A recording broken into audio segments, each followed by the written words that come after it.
Welcome to our channel Taste My Food. அஸ்ஸலாமு அலைக்கும். Hello friends, எல்லோரும் எப்படி இருக்கீங்க? நல்லா இருக்கீங்களா?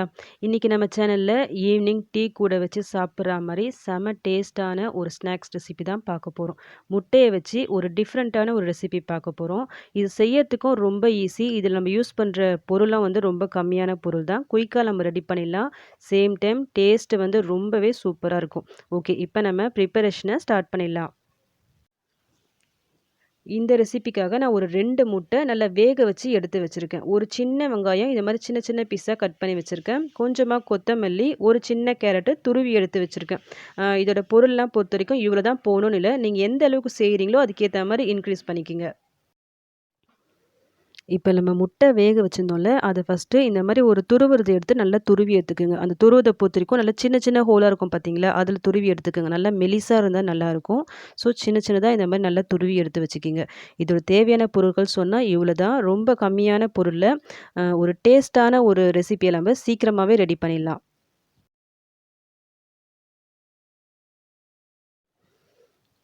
இப்போ இது கூடவே நம்ம கட் பண்ணி வச்சிருக்க இந்த வெங்காயம் ப்ளஸ் கொத்தமல்லிய போட்டுக்கலாம். இந்த துருவின கேரட்டையும் சேர்த்துருங்க. இதுக்கு தேவையான அளவு சால்ட்ட சேர்த்துக்கங்க. உங்கள் வீட்ல சாட் மசாலா இருந்தா அது ஒரு 1 ஸ்பூன் ஆட் பண்ணிக்கிங்க. அப்படி சாட் மசாலா இல்லைன்னா அதுக்கு பதிலா ஜீரகத்தூள் ஒரு 1/2 ஸ்பூன் போட்டுக்கங்க. காரத்துக்காக மிளகாய் தூள், தனி மிளகாய் தூள் ஒரு 3/4 ஸ்பூன் அளவுக்கு நான் போடுறேன். உங்களுக்கு எந்த அளவுக்கு காரம் தேவையோ அதுக்கேத்த மாரி ஆட் பண்ணிக்கிங்க. ஒரு 1/2 ஸ்பூன் அளவுக்கு இஞ்சி பூண்டு பேஸ்ட்டு, ஒரு 2 டேபிள் ஸ்பூன் அளவுக்கு கார்ன்ஃப்ளவர் அப்படி இல்லைன்னா மைதா அப்படி இல்லைன்னா கோதுமை மாவு இதில எது வேணாலும் சேர்த்துட்டு நல்லா மிக்ஸ் பண்ணி விட்டுக்குங்க. இப்ப இதெல்லாம் நல்லா மிக்ஸ் பண்ணி எடுத்தா உங்களுக்கு இந்த ஃபார்முக்கு வரும். இப்ப என்ன பண்ணுங்கன்னா, கையில வந்து கொஞ்சமா எண்ணெய் போட்டு கிரீஸ் பண்ணிட்டு, அதில வந்து நீங்க விரும்பின ஷேப்ப நீங்க அ ரெடி பண்ணி எடுத்துடலாம். நான் வந்து சின்ன சின்ன பால் மாரி நான் ரெடி பண்ணி எடுக்க போறேன். இந்த ஷேப் தான் பண்ணணும்னு இல்ல. நீங்க ஸ்கொயர் ஷேப் எந்த ஷேப் வேணாலும் நீங்க பண்ணலாம். நான் பசங்களுக்கு குடுக்கறதால கொஞ்சம் சின்ன சின்ன பால்ஸா இருந்தா நல்லாயிருக்கும்னு சொல்லிட்டு, குட்டி குட்டி பால்ஸா நான் ரவுண்ட் பண்ணி எடுத்துக்கிறேன். இதையே நீங்க பெரிய பெரிய பால்ஸா கூட ரவுண்ட் பண்ணி எடுத்துக்கலாம். எல்லாத்தையும் இந்த மாரி நல்லா ரவுண்ட் பண்ணி தனியா எடுத்து வச்சுருங்க.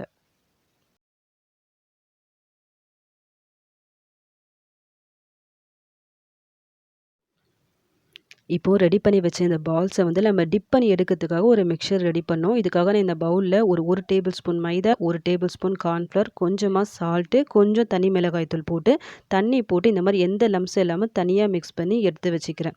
அது கூடவே அந்த பால்ஸ வந்து நம்ம கோட் பண்றதுக்காக பிரெட் க்ரம்ஸையும் நான் எடுத்து வச்சுக்கிறேன். வீட்லயே பிரெட் க்ரம்ஸ் எப்படி பண்ணணும்னு சொல்லிட்டு ஆல்ரெடி நான் வீடியோ போட்டிருக்கேன். அந்த வீடியோ பார்க்காதவங்க செக் பண்ணி பார்த்துக்கங்க. இப்போ ரெடி பண்ணி வச்ச இந்த பால வந்து ஃபர்ஸ்ட்டு இந்த மிக்ஸ்சர்ல போட்டு நல்லா இந்த மாரி டிப் பண்ணி எடுத்துட்டு, அதுக்கப்புறமா பிரெட் க்ரம்ஸில் போட்டு நல்லா கோட்டிங் பண்ணி எடுத்துடலாம். நீங்கள் நார்மலாக அந்த ரெடி பண்ணி வச்சோம்ல பால்ஸ் அதை அப்படியே கூட நீங்கள் ஃப்ரை பண்ணி எடுக்கலாம். பட் இந்த மாதிரி கோட்டிங் கொடுத்துட்டு நீங்கள் ஃப்ரை பண்ணும்போது வெளியே நல்லா கிறிஸ்பியாக சாப்பிட்றதுக்கே நல்லாயிருக்கும். முடிஞ்சால் நீங்கள் இந்த மெத்தட் ஃபாலோ பண்ணுங்கள். அப்படி இல்லைனா நார்மலாக அப்படியே கூட நீங்கள் ஃப்ரை பண்ணி எடுக்கலாம்.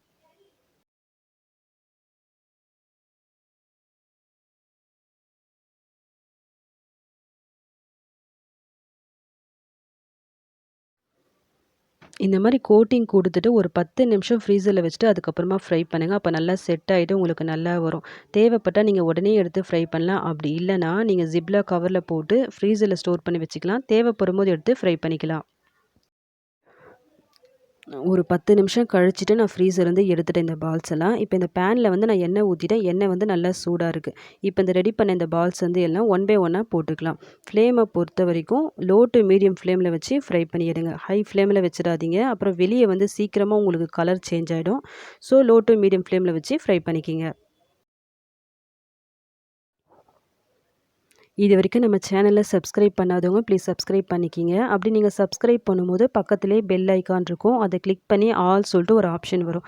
அதையும் செலக்ட் பண்ணி வச்சுக்கிங்க. அந்த மாதிரி நீங்கள் செலக்ட் பண்ணி வைக்கும்போது தான் நான் அடுத்தடுத்து போடக்கூடிய வீடியோஸ் வந்து உங்களுக்கு நோட்டிஃபிகேஷனாக வரும். 2 சைடும் நல்லா திருப்பி போட்டு ஃப்ரை பண்ணிக்கிங்க.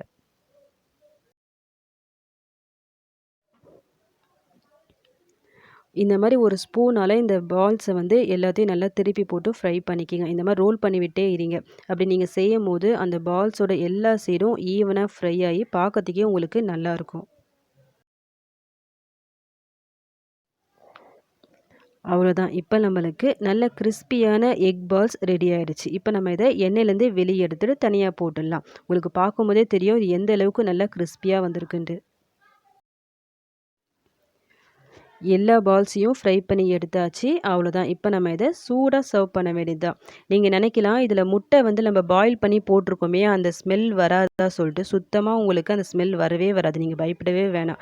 ஏன்னா, முட்டை பிடிக்காதவங்க கூட நீங்க இத தாராளமா குடுக்கலாம். அந்த ஸ்மெல் வராது. அவங்களும் ரொம்ப லைக் பண்ணி சாப்பிடுவாங்க. நெறைய பசங்க வந்து முட்டை வந்து அந்த அளவுக்கு சாப்பிட மாட்டாங்க. அப்படிப்பட்ட பசங்களுக்கு இந்த மாரி எக் பால்ஸா நீங்க செஞ்சு குடுங்க. கண்டிப்பா ரொம்பவே லைக் பண்ணி சாப்பிடுவாங்க. ஒன்ஸ் மோர் கேட்பாங்க. நெக்ஸ்ட் டைம் முட்டையில இந்த மெத்தட நீங்க ட்ரை பண்ணி பாருங்க. ட்ரை பண்ணி பார்த்துட்டு சூப்பரா வந்துச்சுன்னா, மறக்காம எனக்கு கமெண்ட் பண்ணுங்க.